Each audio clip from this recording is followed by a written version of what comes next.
तो दोस्तों आज मैं एक्सप्लेन करूंगा प्राइम वीडियो पर रिसेंटली ही रिलीज करी गई एक तमिल सुपरनैचुरल हॉरर मूवी को जिसका नाम है जिन द पेट। उम्मीद करता हूं कि आपको ये जरूर पसंद आएगी। इसके अंदर भयानक जिन्स हैं जो कि आपको देखने में काफी ज्यादा अच्छा लगने वाला है। और मैंने कल ही एक्सप्लेन किया है काफी बढ़िया फिल्म सूत्रवाक्यम को, साथ ही साथ एक इंडोनेशियन हॉरर मूवी को जो कि सच्ची घटना पर आधारित है। इनकेस आपने मिस कर दिया है जाकर देख लीजिए। इन वीडियोस का लिंक आपको नीचे डिस्क्रिप्शन पिन्ड कमेंट दोनों में ही मिल जाएगा। तो चलिए अब बिना किसी देरी के चलते हैं सीधा वीडियो की तरफ।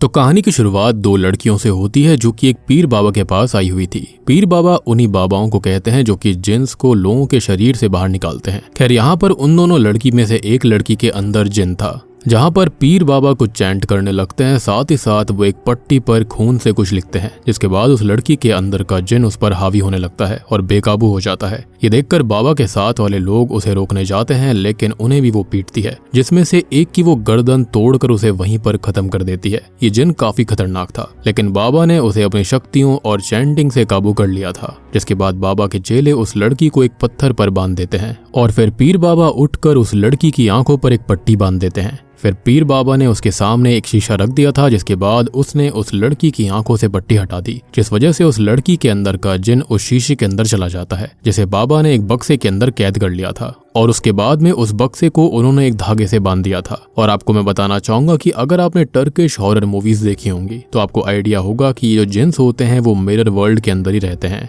जिसके चलते वो इजीली यहाँ पर आ जा सकते थे। खैर इसके बाद सीन मलेशिया की तरफ आता है, जहाँ पर शक्ति नाम का एक व्यक्ति था जो कि एक बैंड का हिस्सा होता है। शक्ति वहीं पर एक पूजा नाम की लड़की को काफी पसंद करता था और आज शक्ति के दोस्त उसे पूजा को प्रपोज करने के लिए कहते हैं। शक्ति कई दिनों से इसके बारे में सोच रहा था, लेकिन आज फाइनली वो दिन आ गया था जब शक्ति पूजा को प्रपोज करेगा। अब वो पूजा के पास जाता है, लेकिन शक्ति से पहले उसे कोई दूसरा ही लड़का प्रपोज कर देता है और पूजा ने उस लड़के को एक्सेप्ट कर लिया था। इससे शक्ति को काफी ज्यादा दुख होता है और वो सैडनेस में डूब गया था। अब वो एक कैफे के अंदर बैठा हुआ था कि तभी उसके पास उसके घर से कॉल आता है, जिसमें उसका पूरा परिवार होता है। अब बात करें उसके परिवार के बारे में तो उसके अंदर उसके पिताजी, उसकी दादी, उसकी बहन अनीता, अनीता का पति और उनका बच्चा सिम्बू था, मतलब कि शक्ति का भांजा। खैर अब शक्ति की दादी उससे ये पूछती है कि उसे कोई लड़की वगैरह पसंद आई या फिर वो डेट वगैरह पर गया, लेकिन शक्ति उन्हें कुछ भी नहीं बताता। खैर तभी अनीता उसे अपने फोन में लड़कियों के फोटो दिखाने लगती है। अब इसी बीच सिम्बू कहता है कि उसे हैरी पॉटर वाली एंटीक वॉच चाहिए जो कि इंडिया में नहीं मिल रही थी, जिस पर शक्ति उसको कहता है कि वो वॉच जरूर लेकर आएगा। खैर अब अगले दिन शक्ति एक एंटीक शॉप के अंदर जाता है जहां पर वो उस वॉच को लेने गया था, लेकिन शॉकिंगली उसे वहां पर वही बक्सा मिलता है जिसके अंदर बाबा ने उस जिन को कैद करा था। अब शक्ति उस बक्से को छूता है और इसी बीच शॉप ओनर वहां पर आ जाता है और उसे चीजों को छूने से मना करता है। तब शक्ति बताता है कि वो यहाँ पर हैरी पॉटर वाली एंटीक वॉच लेने आया है, जिस पर वो ओनर उस वॉच को ढूंढने लगता है और तभी उसके पास एक कॉल आ गया था। अब कॉल के जरिए उसको बताया जाता है कि वो 5 लाख की लॉटरी जीत गया है और ये सुनकर शक्ति खुश भी होता है और हैरान भी होता है। उसे लग रहा था कि ये सब उस बक्से को छूने की वजह से हुआ था। अब वो उस ओनर से ये पूछता है कि ये बक्सा कितने का है। तब वो बताता है कि ये बक्सा बिकाऊ नहीं है और इस बक्से के अंदर एक जिन मौजूद है। ये सुनकर शक्ति बिल्कुल हैरान रह गया था, क्योंकि उसने ऐसी चीज पहली बार सुनी थी और वो इससे थोड़ा डर भी जाता है। आई मीन ऑब्वियस सी बात है, ये सारी चीजें कहानियों में और किताबों में अच्छी लगती हैं। रियल लाइफ में कोई सुनेगा तो ऑब्वियस सी बात है उसे शौक ही लगेगा। तब ओनर ये बताता है कि इस जिन की कोई फिजिकल फॉर्म नहीं है, लेकिन वो ग्रो होता है। शक्ति पूछता है कि क्या ये गोस्ट है। तब वो ये बताता है कि ये जिन एक गुड लक चार्म की तरह है। अब ओनर ये बताता है कि जिसके पास भी ये होगा और अगर लोग उसको खिलाएंगे तो उसको ये जिन प्रोटेक्शन और गुड लक देगा और ये एक पेट की तरह है और जो कोई इसको अच्छे से पालता है उसका ये स्लेव बन जाता है और उसमें इतनी ताकत है कि उसे हर इविल चीजों से वो बचा सकता है और उसकी सारी इच्छाएं भी पूरी कर सकता है। अब ये सब सुनकर शक्ति उससे ये पूछता है कि उसे सारी चीजें डिटेल में जाननी है। तब ओनर उसको ये बताता है कि 700 साल पहले इंडोनेशिया के इस्लामिक किंग जो थे वो अपने धर्म को फैलाने के लिए वॉर डिक्लेयर करके अलग अलग कंट्रीज पर इन्वेड करते थे। बहुत सारे मुल्क जो कि अपने अपने धर्मों में मानते थे उन्होंने भी फाइट बैक किया और अपने लैंड को डिफेंड किया, लेकिन इन इस्लामिक राजाओं ने गोस्ट और अकल्ट प्रैक्टिसेस का इस्तेमाल करके अपने दुश्मनों पर हमला किया और इसी वजह से बहुत सारे लोग मारे गए। फिर कुछ टेरिटोरियल किंग्स जिन्हें कुछ बैटल्स में जीत मिली, उन्होंने देखा कि उनके वॉरियर्स इन गोस्ट की वजह से खत्म हो रहे हैं, तो उन्होंने कुछ सॉर्सरर्स यानी कि जादूगरों को बुलाया और रिचुअल्स करके इसका एक सॉल्यूशन निकाला, जो कि था जिन। और इस पर्टिकुलर जिन को उन्होंने एक स्पेशल वेपन बनाया था वॉर के लिए। और फिर इन राजाओं ने जिन्स की तादाद बढ़ाई, उनको इन बैटल्स में भेजना शुरू किया और वो जीतने लगे। धीरे धीरे जिन उनके लिए एक पेट और लकी चार्म की तरह बन गए। और जो लोग पहले जिन को भूत समझकर डरते थे, उन्होंने भी जिन को पेट की तरह अपने घरों में रखना शुरू कर दिया और इसी सब से जिन एग्जिस्टेंस में आए थे।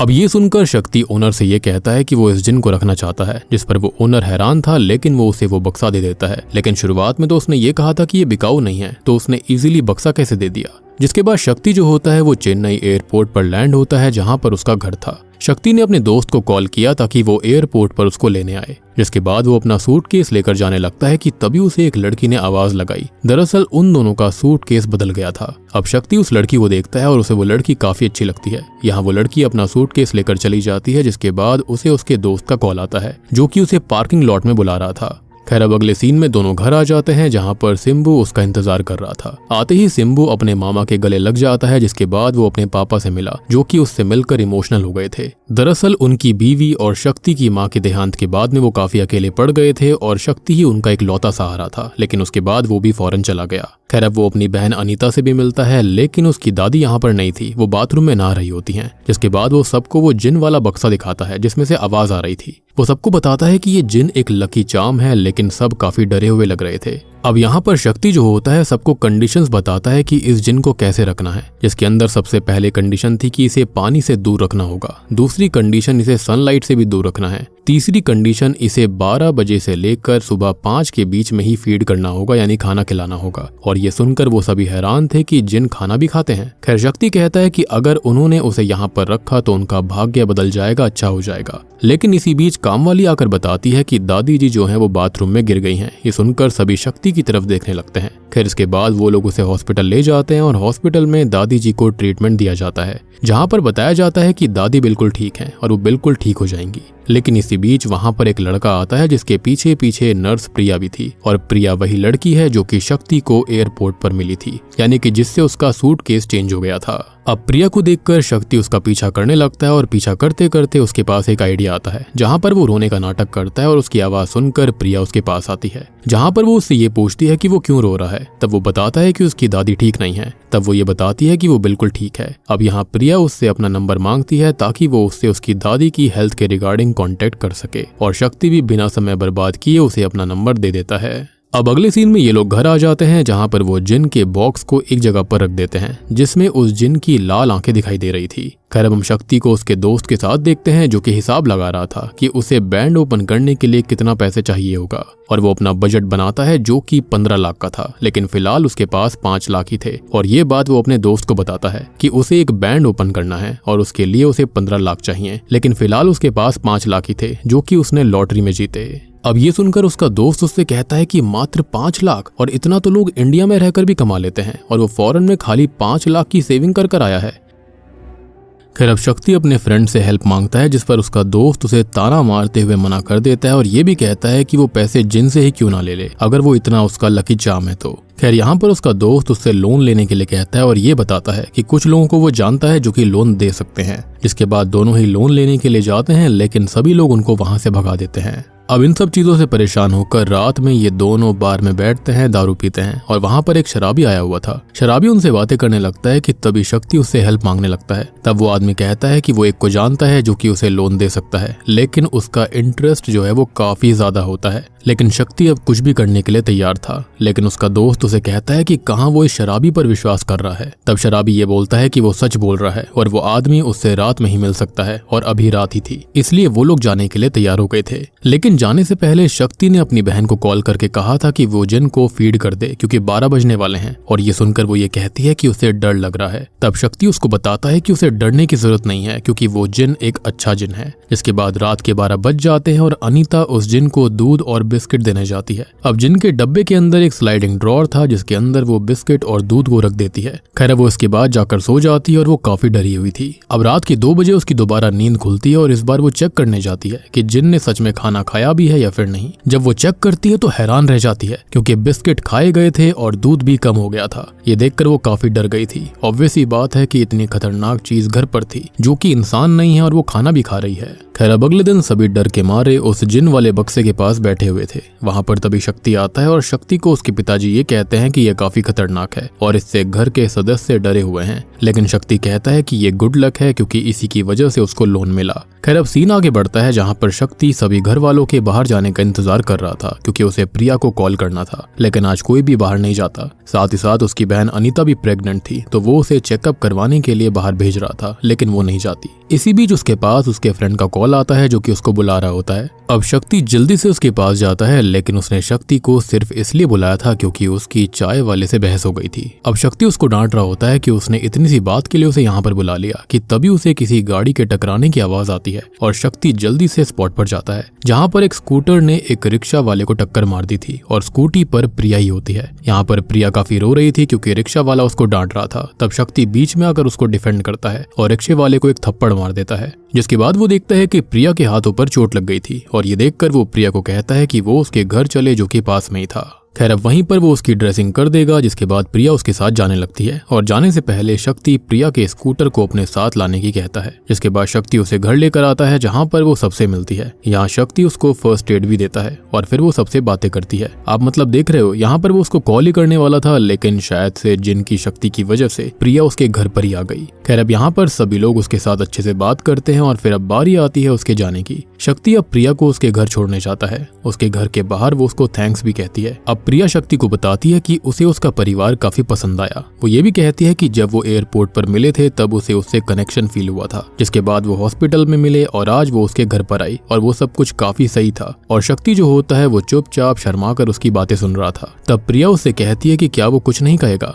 तभी शक्ति उससे हड़बड़ी में ये कह देता है कि वो उससे प्यार करता है, उससे शादी करना चाहता है। अब ये सुनकर प्रिया वहां से जाने लगती है और शक्ति को ऐसा लगता है कि उसने ये क्या बोल दिया, लेकिन प्रिया पीछे से आकर उसके गले लग जाती है, मतलब कि वो भी उसको पसंद करती थी। अब प्रिया रोज शक्ति के घर आती और अच्छे से घर वालों के बीच में घुल मिल जाती है। इसी बीच प्रिया उस बक्से को देखती है और उसका ड्रॉर खोल देती है, जिसकी वजह से एकदम प्रिया को कुछ हो जाता है। ऐसा लग रहा था कि जैसे वो किसी के वश में आ गई हो। लेकिन तभी प्रिया का कॉल आ जाता है और प्रिया बात करने लगती है। लेकिन तभी उस ड्रॉर के अंदर से एक जिन का हाथ निकलता है जो कि प्रिया को पकड़ने की कोशिश कर रहा था। लेकिन तभी वहां पर शक्ति आ जाता है और उसने ये सब देख लिया था। लेकिन जब शक्ति प्रिया को आवाज लगाता है तब वो हाथ दोबारा अंदर चला जाता है। अब शक्ति ने वो ड्रॉर बंद कर दिया था और कुछ दिन बाद प्रिया और शक्ति शादी कर लेते हैं। जैसे ही उनकी शादी होती है और प्रिया घर आती है, वैसे ही जिन घर के अंदर आजादी से घूमने लगता है। अब अगले सीन में शक्ति के पिता टीवी देख रहे थे, जिसमें खबर में बताया जा रहा था कि एक मशहूर बिजनेसमैन राधा कृष्णन की तबीयत बहुत खराब है और वो हॉस्पिटल में भर्ती हैं। और ये वही हॉस्पिटल था जहां पर प्रिया काम करती थी। अब इसी बीच टीवी का चैनल अचानक से बदल जाता है और शक्ति के पिताजी दोबारा से चैनल चेंज करते हैं, लेकिन एक बार फिर से चैनल चेंज हो गया था। तब वो गौर करते हैं कि टीवी का जो रिमोट था वो तो हवा में उड़ रहा था और तभी उसके सामने जिन आता है जो कि स्मोक से बना हुआ था और उसे देखकर वो सोफे के पीछे छिप जाते हैं। जिसके बाद वहां पर शक्ति का फ्रेंड आता है जो कि टीवी देखने लगा था, लेकिन जिन उसके सर पर मारने लगता है और वो पीछे मुड़ता है, लेकिन वहां पर कोई भी नहीं था।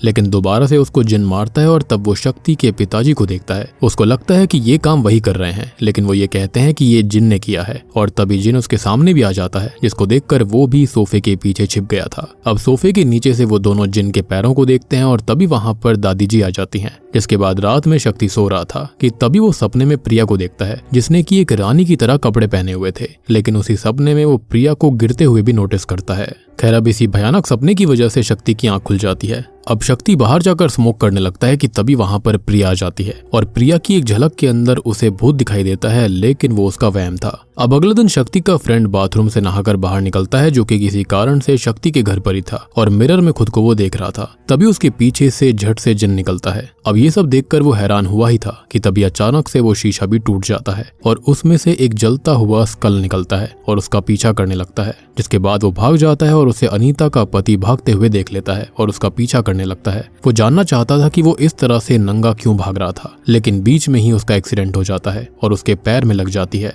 खैर अब अगले सीन में शक्ति घर के अंदर आता है जहाँ पर वो अनीता के पति को लंगड़ाते हुए देखता है और पूछता है कि उसे क्या हुआ। तब दादी बोलती है कि इसका एक्सीडेंट हुआ है और ये उस जिन की वजह से हो रहा है। यहाँ पर वो भी समझ रहा था कि जिन उनके लिए ठीक नहीं है। खैर इसी बीच उसका फ्रेंड भी वहाँ पर आता है जो कि बाबा का रूप बनाकर आया था और वो उस जिन को वहाँ से हटाना चाहता था। तब शक्ति खुद उस जिन को वहाँ से हटाने लगता है, लेकिन अनीता उस जिन के वश में आ गई थी और वो ये कहती है कि उसे यहाँ से मत हटाओ क्योंकि उसके पति का एक्सीडेंट उसी की लापरवाही की वजह से हुआ है और इसमें जिन का कोई भी दोष नहीं है। और ये कहकर वो उसे हटाने नहीं देती, यानी कि जिन को बाहर निकालने नहीं देती। अब सीन रात की तरफ आता है जहाँ पर हम उसी लोन शार्क को देख पाते हैं जिसने शक्ति को लोन दिया था। वो अपने आदमियों को कहता है कि शक्ति ने उन्हें 3 महीने का इंटरेस्ट अभी तक नहीं दिया और वो फोन भी नहीं उठा रहा, इसलिए कल वो उसके पास गुंडे लेकर जाएं और उसको सबक सिखाएं। अगले दिन शक्ति एक बाबा के पास जाता है जहाँ पर बाबा के पास वो उस बक्से को रखता है और बाबा उस बक्से में टोटका करता है, जिसके बाद वो शक्ति को कहने लगता है कि अब ये जिन उसके परिवार को परेशान नहीं करेगा।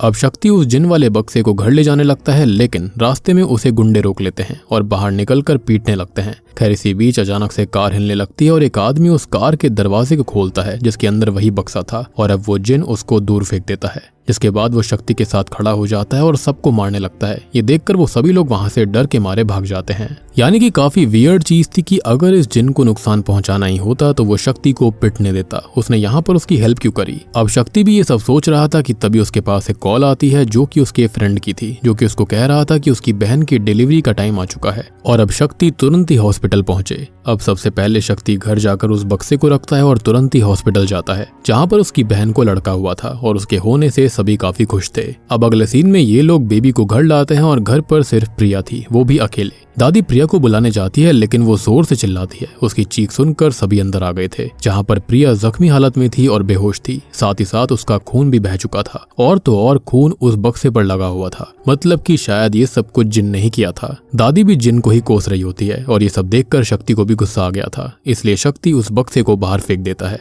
जिससे कि उस बक्से में लगा हुआ धागा टूट जाता है। अब शक्ति अंदर चला जाता है लेकिन अब यहाँ पर जिन जो था वो पूरी तरह से अपने फिजिकल फॉर्म में आ चुका था। खैर अब वो लोग प्रिया को हॉस्पिटल ले जाते हैं जहाँ पर प्रिया को होश नहीं आता। डॉक्टर से बात करने पर शक्ति को पता चलता है कि प्रिया कोमा में है और कब तक बाहर आएगी कुछ भी कहा नहीं जा सकता। ये सब हुआ था ब्रेन ट्रॉमा की वजह से, यानी कि उसके सर पर किसी ने हिट किया था। अब शक्ति घर वालों को झूठ बोलता है कि प्रिया सही हो जाएगी और वो बिल्कुल ठीक है। खैर अब इतना कहकर वो उनको घर भेज देता है और खुद वहीं पर रुकता है। अब सीन बदलता है जहाँ पर प्रिया के वार्ड में कोई आकर उसका ऑक्सीजन मास्क उतार देता है। इस बात से अनजान शक्ति बाहर ही घूम रहा था, तभी जिन उसको पदस करके जल्दी से अंदर ले जाता है और प्रिया को वो मास्क दोबारा पहना देता है। मतलब कि यहाँ पर जिन उनकी हेल्प कर रहा था, लेकिन ऐसा हो क्यों रहा था? यहाँ पर कुछ चीजें ऐसी हो रही है जैसा लग रहा है कि जिन यहाँ पर उसे मारना चाहता है, लेकिन अगले ही पल वो उनकी हेल्प करने लगता है, जो कि काफी वियर्ड चीज थी। खैर अब जिन उसकी बॉडी से बाहर आ जाता है और शक्ति काफी कंफ्यूज्ड हो गया था कि यहाँ पर वो कैसे आया। तब जिन उससे बात करने लगता है। यहाँ पर शक्ति समझ चुका था कि ये जिन है। वो जिन को कहता है कि क्या वो प्रिया को चेक करने आया था कि वो मरी या फिर नहीं, इस पर जिन कहता है कि उसी ने रानी को बचाया है, अगर वो नहीं होता तो वो मारी जाती। अब यहाँ पर जिन प्रिया को रानी और शक्ति को राजा कह रहा था, जो कि और भी ज्यादा वियर्ड बात थी। लेकिन आपको एक बात याद होगी कि आज से 700 साल पहले इन जिन्स को राजाओं ने ही बनाया था, या फिर ये कहें कि किसी काले जादू से।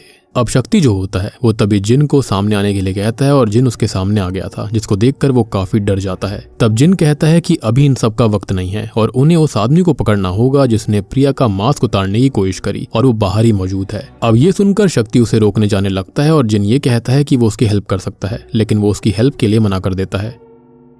जिसके बाद शक्ति को वो आदमी मिल जाता है और उसने डॉक्टर की ड्रेस पहनी हुई थी। यहाँ पर वो आदमी शक्ति को पीटता है और बहुत ज्यादा पीटने लगता है। शक्ति को जिन की मदद लेनी पड़ती है, लेकिन जिन एक शर्त पर उसकी हेल्प करता है और वो शर्त ये थी कि अब से कभी भी शक्ति उसके बक्से को या फिर उसे उसके घर के बाहर नहीं निकालेगा। और ये बात सुनकर शक्ति उसे हाँ कर देता है। और अब बस इतना कहने की देरी थी कि शक्ति के अंदर जिन तुरंत ही प्रवेश करके उस आदमी को बहुत पीटता है और इसी लड़ाई में वो आदमी नीचे गिरकर मारा जाता है। लेकिन जिन और शक्ति दोनों ये नहीं चाहते थे। खैर उनको किसी ने देखा नहीं था तो ज्यादा दिक्कत भी नहीं होती। खैर अब इसके बाद ये लोग वार्ड में जाते हैं जहाँ पर शक्ति जो होता है वो जिन को ही प्रिया की इस हालत का जिम्मेदार बता रहा था। लेकिन जिन ये बताता है कि ये सब उसने नहीं बल्कि उन गुंडों ने किया है जो कि उसके घर तक आए थे। लेकिन वो जिन जो था वो रानी को यानी कि यहाँ पर प्रिया को बचा नहीं पाया, क्योंकि शक्ति और उसके परिवार वालों ने उसको फीड नहीं किया था, जो कि उसकी एनर्जी के लिए जरूरी है, और इसलिए वो थक कर सो गया। और ये सुनकर शक्ति को एहसास होता है कि ये जिन तो वाकई में अच्छा है, जिसके बाद जिन उसे पूरी कहानी बताता है कि आखिरकार वो उसकी मदद कर क्यों रहा था। और दोस्तों, अब यहाँ पर खुलते हैं इस कहानी के असली पत्ते।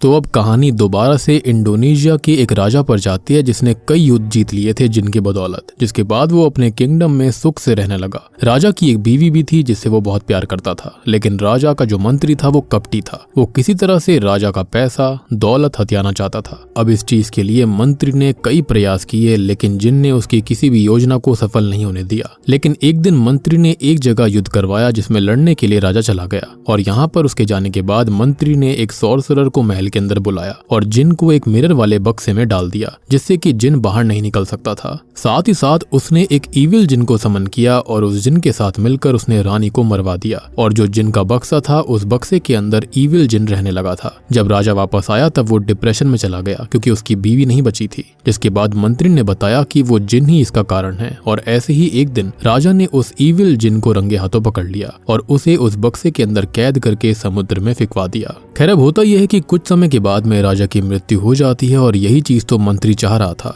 अब राजा के खत्म होने के बाद में मंत्री राजा बनता है और वो काफी निर्दयी था, यानी कि अपने राज्य में उसने काफी ज्यादा दिक्कत फैलाई। अच्छा जिन जो कैद हो रखा था उसने फिर दोबारा कभी निकलने की कोशिश नहीं करी क्योंकि वो हताश था। वो अपने राजा को नहीं बचा पाया, ना ही अपनी रानी को। अब जो इविल जिन था वो समुद्र के रास्ते कई जगह गया और उसने कई लोगों को मार दिया, लेकिन उसे अब राजा से बदला लेना था क्योंकि राजा ने उसे फिकवा दिया था। लेकिन उसके लिए उस इविल जिन ने कई सालों तक इंतजार किया ताकि अगला इंसानी जन्म होने पर वो उसे मार सके। लेकिन अब उस जिन का किसी को भी पता नहीं है कि वो कहाँ पर है। और ये जो अच्छा जिन था उसने भी 700 सालों तक इंतजार किया है। लेकिन यहाँ ये जो अच्छा जिन है जो कि अभी फिलहाल यहाँ पर शक्ति के पास है, उसने भी 700 सालों तक इंतजार किया कि कब राजा और रानी का पुनर्जन्म होगा। और अब 700 साल बाद राजा और रानी का जन्म हो चुका था, और वो कोई और नहीं बल्कि शक्ति और प्रिया थे। और इसलिए यहाँ पर इन दोनों की शादी भी हुई। शक्ति ये पूछता है कि जन्म तो उसका पहले भी हुआ होगा, तब वो बताता है कि जन्म तो हुआ था, राजा और रानी भी साथ थे, लेकिन शक्ति कभी इंसान बना तो कभी जानवर, और जब शक्ति इंसान बना तो प्रिया जानवर बन गई। यानी कि दोनों का इंसानी रूप अब 700 साल बाद आया था। अब तभी दूसरी ओर हम एक आदमी मोहन को देखते हैं जो कि एक बुरा बिजनेसमैन था। हाल ही में ही राधा कृष्णन नाम के बिजनेसमैन की मौत हुई थी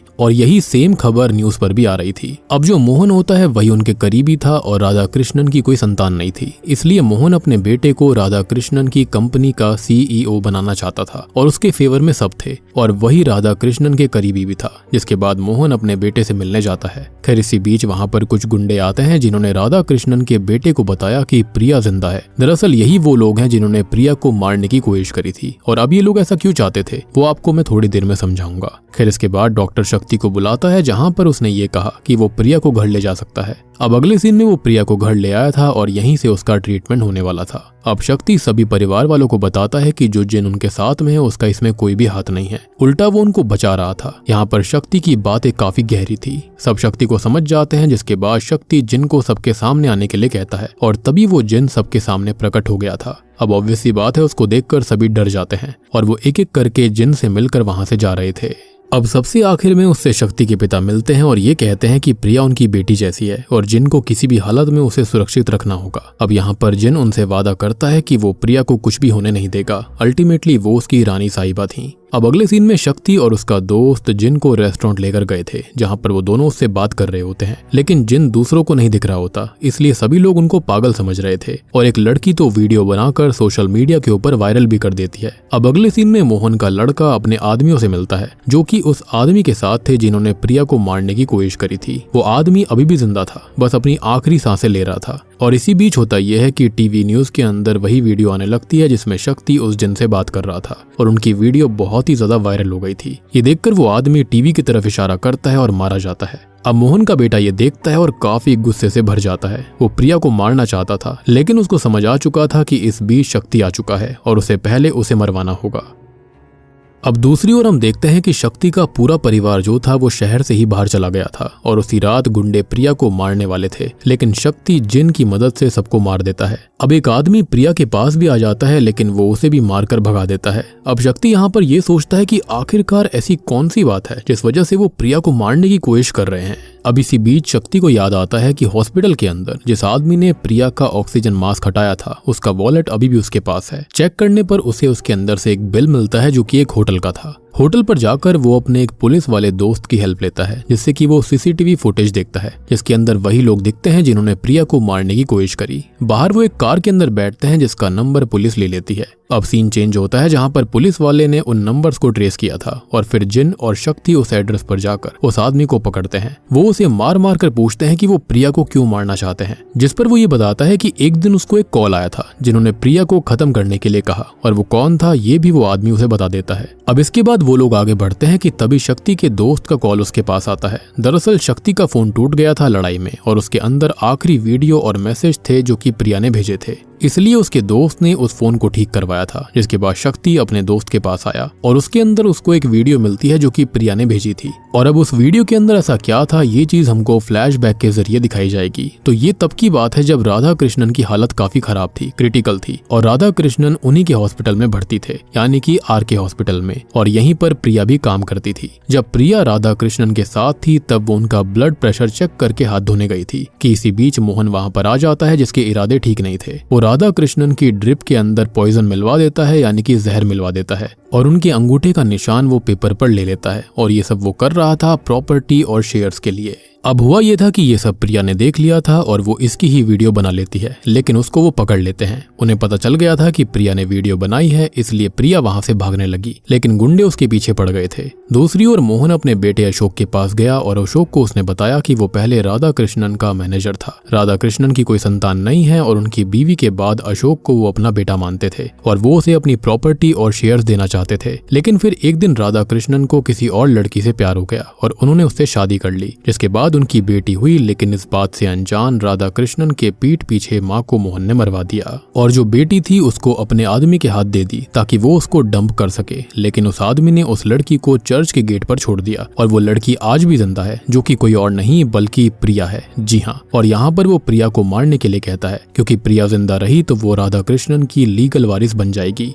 ये सुनकर अशोक जाता है अपने गुंडे दोस्तों के साथ प्रिया के पीछे, लेकिन प्रिया ने दरवाजा बंद कर लिया था। लेकिन वो लोग उसको तोड़ देते हैं और थोड़ी देर ढूंढने के बाद अशोक को प्रिया मिल गई थी। वो प्रिया को काफी मारते हैं और फोन के बारे में पूछने लगते हैं, लेकिन प्रिया नहीं बताती कि फोन कहाँ पर है। तब वो लोग उसे मारते हैं और इतना पीटते हैं कि उसका खून जिन के बक्से पर उड़ जाता है। अब यहाँ जब वो प्रिया को चेक करते हैं तब उनको पता चलता है कि प्रिया की सांसें नहीं चल रही, जिससे उनको ऐसा लगा कि वो मारी गई और इसलिए वो वहां से चले गए थे। अब आपको समझ में आया होगा कि वहां पर खून के दाग कैसे आए थे और सबको क्यों लगा कि ये सब जिन ने किया था, जबकि ये सब जिन ने नहीं किया था, बल्कि यहाँ पर तो अशोक और मोहन जो थे वो प्रिया को मारना चाहते थे क्योंकि वही यहाँ पर राधा कृष्णन की बेटी थी और अगर वो जिंदा रहती तो सारी प्रॉपर्टी उसकी हो जाती। तो अब आपको समझ में आया होगा कि ये पूरा फसाड किस बारे में था। मतलब ऑब्वियस सी बात है कि वो रानी थी तो पैसा और प्रॉपर्टी तो उसके पास किसी तरह से तो आनी ही थी। अब सीन प्रेजेंट टाइम में आता है जहां पर प्रिया उठती है और उठते ही वो अनीता के पास आ गई थी। अनीता उसको संभालती है, जिसके बाद में प्रिया अपने फोन को ढूंढकर लॉयर को कॉल करती है और बताती है कि राधा कृष्णन के खूनी मोहन और उसका बेटा अशोक है और उसे एविडेंस के तौर पर वो वीडियो भी भेज रही है। जिसके बाद जो लॉयर होता है ये सारी चीजें प्रेस कॉन्फ्रेंस में सबके सामने बता देता है, जिससे कि मोहन एक्सपोज हो गया था। जिसके थोड़ी देर बाद वहां पर कुछ गुंडे आकर प्रिया को अगवा कर लेते हैं और ये सब अनीता के सामने होता है, लेकिन वो कुछ कर नहीं पाती। खैर अब इसके बाद वो शक्ति को कॉल करके सारी बात बताती है और दूसरी ओर हम मोहन को देखते हैं जो कि उस पीर बाबा के पास जाता है क्योंकि मोहन जान चुका था कि उसका मुकाबला किसी आम आदमी से नहीं था। अब पीर बाबा उसको बताते हैं कि उनका मुकाबला जिन से है और वो जिन 700 सालों से बदले की तलाश में है, मतलब कि मंत्री से बदला लेना। और सबसे बड़ी बात कि वो मंत्री कोई और नहीं बल्कि मोहन ही है। जी हाँ, यानी कि उसका भी यहाँ पर पुनर्जन्म हुआ था। खैर अब मोहन उससे उपाय के बारे में पूछता है, तब वो बाबा उसको एक जड़ी बूटी के बारे में बताते हैं जिसके जरिए वो उस जिन को बक्से में कैद कर लेंगे और बक्से में आने के बाद जिन कुछ नहीं कर पाएगा। लेकिन इससे भी काम नहीं चला तो उसके पास एक और जिन है और ये है वही इविल जिन जिसे पीर बाबा ने मूवी की शुरुआत में लड़की के अंदर से निकाला था, यानी कि वो वही जिन था जिसको राजा ने 700 साल पहले कैद करके समुद्र के अंदर फेंक दिया था। अब इसी बीच होता यह है कि मोहन के पास अशोक का कॉल आता है और वो उसको बता देता है कि वो एक्सपोज हो चुके हैं और उसने उस लड़की को पकड़ लिया है, जिस पर वो ये कहता है कि वो उस लड़की को काफी भयानक मौत देंगे। जिसके बाद मोहन अशोक के पास जाता है जहां पर प्रिया उसके साथ थी। प्रिया ऑलरेडी घायल थी कि तभी वहां पर एंट्री होती है शक्ति की, जो कि सबको एक एक कर मारता है, लेकिन चालाकी दिखाकर वो लोग उस पर पीछे से वार करते हैं और अशोक उस पर आगे से वार करता है और तभी मोहन बीच में आता है और बाबा उस बॉक्स को ले लेते हैं। अब मोहन जो होता है वो शक्ति के ऊपर उस जड़ी बूटी को डाल देता है जिससे कि वो जिन कैद हो गया था। अब इसके बाद मोहन अपने आदमियों से शक्ति को खत्म करने के लिए बोलता है। खैर इसी बीच उसे मारते वक्त पाइपलाइन डैमेज हो जाती है जिससे कि पानी बक्से पर गिर गया था और पानी गिरने से वो जिन आजाद हो चुका था। वो जिन मोहन को एक ही झटके में मार कर गिरा देता है। मोहन ठीक उस इविल जिन के बक्से के सामने गिरा था, इसलिए वो उसे आजाद कर देता है और वो खुद भी मारा जाता है। अब यहाँ होती है शैतानी और अच्छे जिन की फाइट, जो कि काफी देर तक चलती है, लेकिन आखिर में अच्छा जिन जो होता है वो जीत जाता है और वो इविल जिन को पूरी तरह से मिटा चुका था और कुछ इस तरह से ये लोग इनसे जीत जाते हैं। अब मूवी के एंडिंग सीन में सारे लोग एक साथ थे और जिन भी उनके साथ होता है और अब वो आखिरी सांस तक राजा और रानी का सेवक रहेगा, या फिर ये कहा जाए कि पेट रहेगा, जैसा कि 700 साल पहले हुआ था। और अब सबसे बड़ी बात कि राधा कृष्णन की बेटी प्रिया थी जिसके पास काफी सारी प्रॉपर्टी भी आ चुकी थी। और बूम, इसी गुड एंडिंग के साथ में ये मूवी यहीं पर खत्म हो जाती है।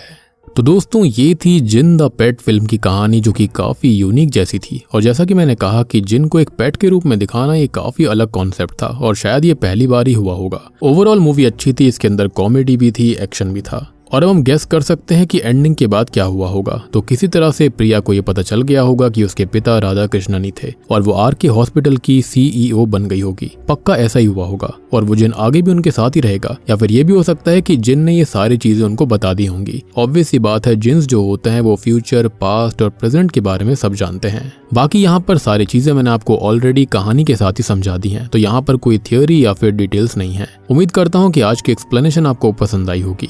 और रिसेंटली मैंने एक्सप्लेन किया है सूत्रवाक्यम नाम की फिल्म को, इनकेस आपने मिस कर दिया है जाकर देख लेना। और साथ ही साथ एक बेहतरीन इंडोनेशियन हॉरर मूवी को, तो उसका भी लिंक आपको नीचे डिस्क्रिप्शन, पिन कमेंट दोनों में मिल जाएगा। तो मैं आप सबको मिलता हूँ अगली वीडियो के साथ में, तब तक के लिए